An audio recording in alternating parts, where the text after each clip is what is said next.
Well, I hope you all had a fantastic weekend. I sure did. Whatever you did, hung out with friends, family, got in the pool, suntan, it doesn't matter.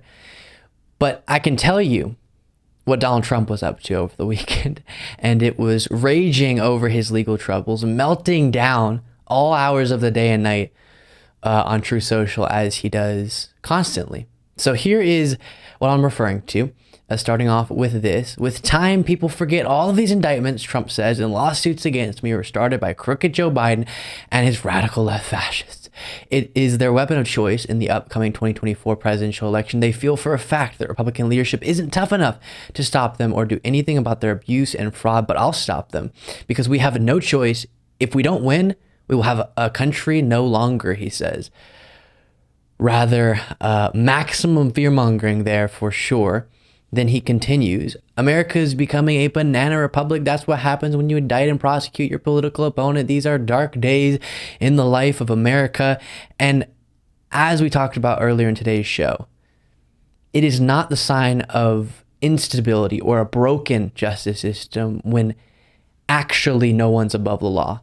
It is true that Trump's actions are representative of dark days in America, what he did, what he's having to be prosecuted for. But the actual prosecution is proof that at least when someone as powerful, well-connected, and influential as Trump engages in the wrongdoing that he did, justice can still be applied to someone like him, which is really good to see. So it's the opposite of the story that he and others tell.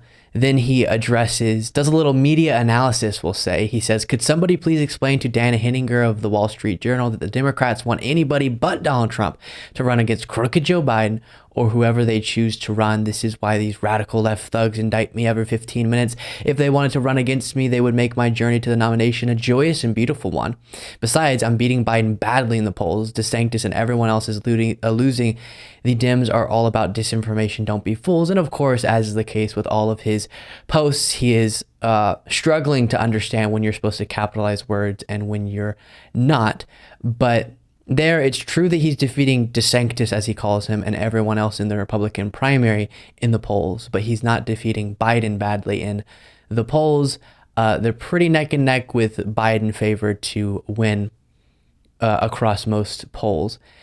But the talking point of they're doing this because they really don't want to run against me, number one, contradicts with what they say, which is every time Trump's indicted, his polls go up. So why would they keep indicting him if they were the ones doing it, of course, which Biden is not. But if that were true, why would they do something that they say benefits Trump? People see the indictments and they love him even more.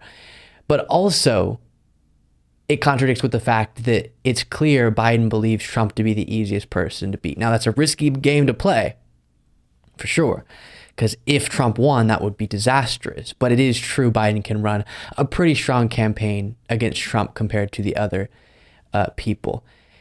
And that has been reflected in reporting as well. Then he says the Republicans in Congress, though well-meaning, keep talking about an impeachment inquiry on crooked Joe Biden.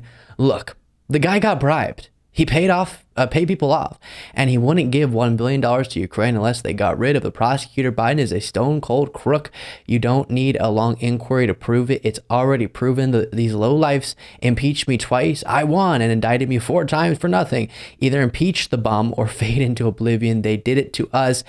He's not doing well, I can tell you. I mean, that's just jam-packed with complete and total lies. I have gone through so many times, spent way too much of my life thoroughly debunking the Biden bribery accusations. Plenty of clips you can reference if you're curious about the debunking there in past segments. But no, Biden was not bribed, and they haven't proven things that would justify impeachment whatsoever. Then he retruthed a mugshot, which is Biden edited onto Trump's mugshot, I guess, which is, of course, again, contradicting the principle that Trump puts out as a defense of himself, which is you should never hope for, celebrate, or think about your political opponent being prosecuted. But then he says, or endorses the idea of Biden being prosecuted and getting a mugshot taken. Now, of course, you shouldn't hope for your political opponents to just be prosecuted. You should hope for your political opponents and your political allies to be held accountable legally if necessary. Then he says, this is just, I don't even know what he's saying here. Rumor are strong in political circles. So I think he's trying to say rumors are strong, but spelling rumor wrong. In political circles, that Ron DeSanctimonious, whose presidential run is shambles, gosh, really a strange sentence, and whose poll numbers have absolutely crashed, putting him third and fourth in some states, will be dropping out of the presidential race in order to run in Florida against Rick Scott for Senate. Now that's an interesting one, isn't it? Rumor are strong and presidential run is a shambles. Tough time with the English language there. And we'll end on this one. The division, anger, and hatred that crooked Joe Biden, the worst and most corrupt president in the history of the United States, is caused by indicting his political opponent who is leading him in the polls, all for the sake of election interference and getting even further fertile investigations of him. Can't do it all in one sentence. By the Republican Congress. That was all one sentence. It will only get worse because these deranged lunatics know no bounds. Someday, however, Sandy will again prevail, MAGA, and that day will be when we don't have to talk about Trump anymore. So that's what Trump was up to over the weekend. Like I said, all hours of the day and night. No matter how many times he sells his mugshot on t-shirts or projects confidence in interviews or says this is actually all helping him and he's fine about it or any of it, it is clear based on these rants that are uncontrollable and frantic that he indeed is terrified and is scared of the prosecutions, which is correct. He should be terrified because some serious damning evidence has been uncovered and some serious accountability could take place. Thank you so much for watching. If you want to be a part of what makes this show possible, plus get access to the full video version of the show hours before all the clips are able to be uploaded to the YouTube channel, plus get the bonus show on the weekends, you can do so by going to lukebeasleyshow.com/membership. That's lukebeasleyshow.com/membership. And there's a link in the description.